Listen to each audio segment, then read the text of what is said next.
What is interesting about this production in that when you watch it, it reminds you of, because the time that story was set was the early 50s, it reminds you of the theatre as it was at that time.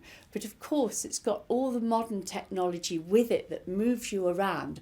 So it's very fascinating in that way. And we really worked on the characters as well. There's nothing bland about it. The audiences seem to have really been emotionally pulled into it. And of course, many audiences don't necessarily know the story. And that has been fascinating as well, because they really have enjoyed the storytelling of it. I spoke to to Andrew Lloyd Webber before I even went into this.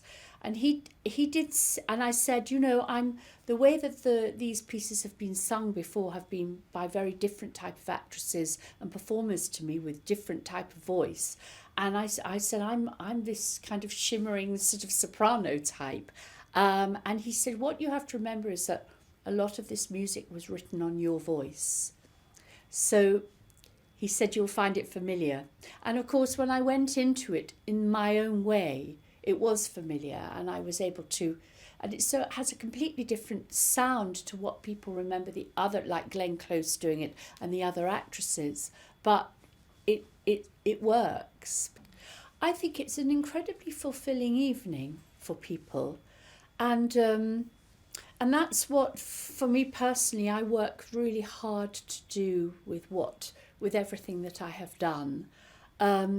If you leave the audience sort of leaving the theatre talking about it and go, that was a great evening and that was really worth going, and did you see what happened there, and I didn't know that all those things the audience should be excited about when they leave a theatre and they go for dinner afterwards or whatever, on the drive home they're talking about it. That's our goal.